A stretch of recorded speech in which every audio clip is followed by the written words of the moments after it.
Live from New York, you're watching News Always On. I'm Kessyl. Entertainment Tonight confirms that singer Demi Lovato is recovering this morning at a Los Angeles hospital after suffering a drug overdose yesterday. Paramedics found the 25-year-old unconscious at her home. The pop star has been outspoken about her battle with substance abuse and living with bipolar disorder. Lovato revealed that she relapsed after being sober for 6 years in a new song released in June called Sober. In the song, she mentioned about wanting to be a role model, but she is only human. The song lyrics also read, quote, "We've been down this road before. I'm so sorry. I'm sorry I'm not sober anymore. I'm sorry that I'm here again. I promise I'll get help." A representative for Demi Lovato says she's awake and recovering with her family now. The statement also said, quote, "Some of the information being reported is incorrect, and they respectfully ask for privacy and not speculation, as her health and recovery is the most important thing right now." She has always been vocal and transparent about her struggles and addiction. In a documentary, she simply complicated. She did mention that she not only wants to use her voice for singing, but to be a voice for these matters too. Here is more. Well, you know, for me, it started out with drugs and alcohol being the main problem. Well,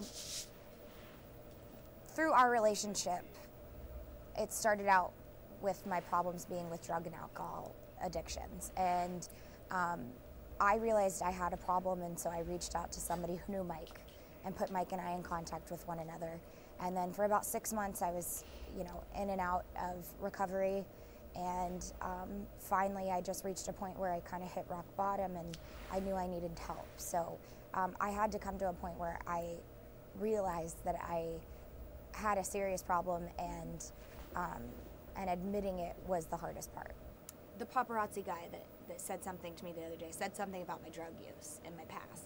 But I know I have 5.5 years sober, and so when he said that, it didn't bother me, because I was like, you know what, that's not who I am anymore.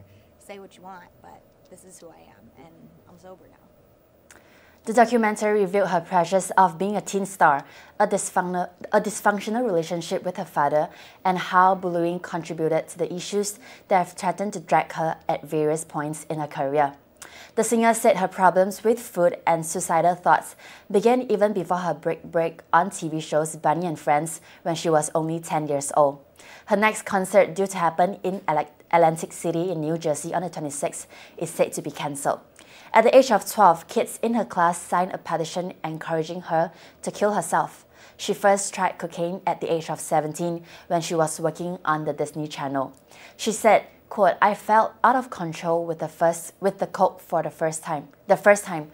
According to BBC News, the first public admission that anything was wrong came in year 2010 when she dropped out of Camp Rock 2 tour with the Jonas Brothers and went into rehab for what were described at the time as emotional and physical issues she has dealt with for some time.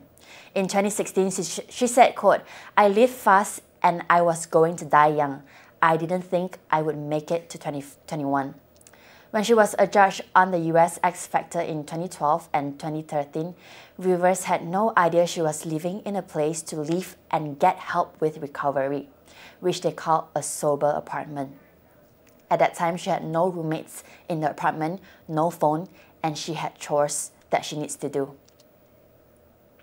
The Trump administration announced Tuesday it will provide $12 billion in emergency relief to ease the pain of American farmers who are slammed by President Trump's escalating trade disputes with China and other countries. However, some farm state Republicans quickly dismissed the plan, declaring that farmers want markets for their crop, not payoffs for lost sales and lower prices.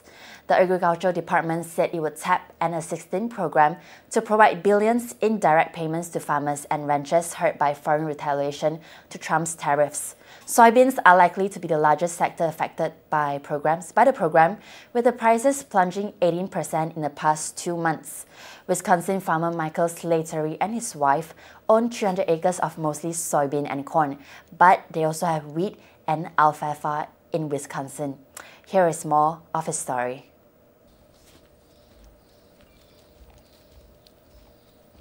So what concerns me is they have made this announcement and the details are not yet clear. They probably won't be clear until a month before the election.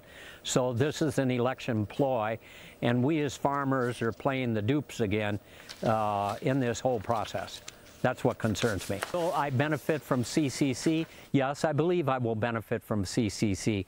But again, this $12 billion, which was announced today by the U.S. Department of Agriculture, this is only short term. Criticism that will be raised is, so the auto sales, you know, whether it's a car dealership or what, the number of cars that they had been projected to sell, they're not going to be able to sell. They aren't getting a subsidy, but I am. So we as farmers, being less than 1% of the total U.S. population, we're looked like we're getting a welfare handout, which we are, and they are not. You know, that's inequitable. For me, this is a great loss, not just because the price has dropped, but our future markets will be taken away from us. Personally, what I will do is I will attempt to reduce my acreage of corn and soybeans. I will look to plant more small grains, oats, wheat, maybe barley. I will attempt to get a vegetable contract or several vegetable contracts. Again, diversifying risk. With congressional elections coming soon, the government action has underscored administration concern about damage to the U.S. farmers and the potential for losing House and Senate seats in the Midwest and elsewhere. Before I dive into this story, let us listen in to the recording between President Trump and his former lawyer, Michael I need to open up a company for the transfer of all of that info regarding our friend David, you know, so that I'm going to do that right away. I've actually come up and I've spoken to Alan Weisselberg about how to set the whole thing up with so what are we going to pay? Funding. Yes, and it's all the stuff. All the stuff, because you know you never know where that company, you never know where he's going to be. Correct. So I'm all over that, and I spoke to Alan about it when it comes time for the financing, which will be. Listen, what financing? We'll have to pay you. So don't pay for cash. No. I got no. Hey, Don, how are you? With the release of the tape, Trump lashed out at Cohen today on Twitter after Cohen released the tape on which the two discussed buying the story of a woman who said she had an affair with Trump, with which Trump's current lawyer denies that payment took place. Trump posted on Twitter saying, quote, "What kind of a lawyer would tape a client? So sad. Is this a first? Never heard of it before. Why was the tape so abruptly terminated? Cut while I was presumably saying positive things. I hear there are other clients and many reporters that are taped. Can this be so? Too bad."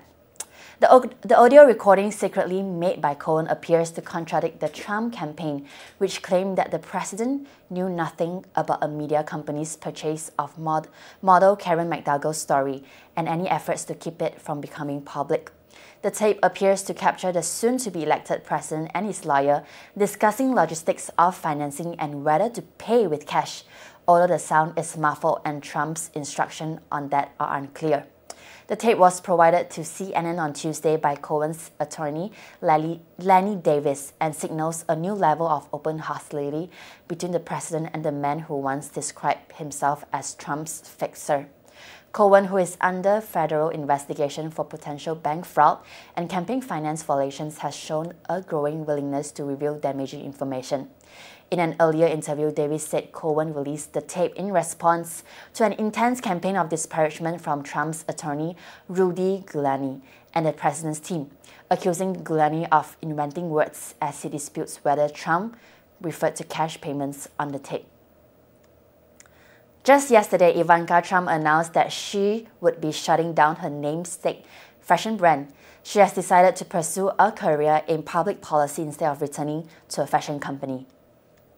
In a statement given to the Wall Street Journal, Trump said, quote, "After 17 months in Washington, I do not know when or if I will ever return to the business, but I do know that my focus for the foreseeable future will be the work I'm doing here in Washington.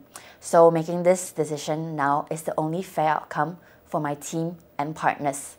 According to an article, Ivanka Trump's particular strain of fast fashion outfits for women who work, which she made into a hashtag, never made sense. The article wrote, quote, "Not only were the clothes often hideous, they never seemed to aim at women who would intentionally spend money on a Trump brand, and young women in need of inexpensive professional outfits have a wide range of other options." Ivanka and her company have caused controversy after she campaigned for her father wearing Ivanka Trump products during high-profile interviews and speeches. Criticism intensified after the election when she decided to advise her father while retaining ownership of her brand. A source said Trump's company saw an increase in profits in early 2017 after her father's presidential win, but since that gain, profits again have declined. The California lottery says one lucky person has won the Mega Millions lottery. The state lottery's verified Twitter feed says the winning ticket, worth more than $500 million, was sold at Ernie's Liquors in San Jose, California. Only one ticket matched all 6 numbers, and the Los Angeles Times reported that the store will receive a $1 million for selling the winning ticket. The name of the winner wasn't immediately known, but Mega Millions is a multi-state lottery game and one of 2 big jackpot games in the United States. Its website says the San Jose ticket is the sole winning ticket. Let's listen in. And it's really exciting. I'm so happy for the person who won the lottery here, and I'm happy for us too, you know, the employees and everybody, that we were the lucky store to issue a ticket which is a winning ticket. Gotcha. It's really exciting. Everyone's a winner tonight, huh? I know, everybody's a winner, yeah. Are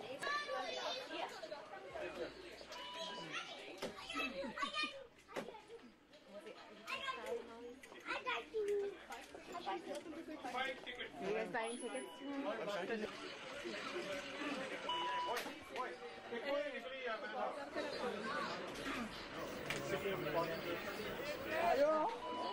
Are you family business?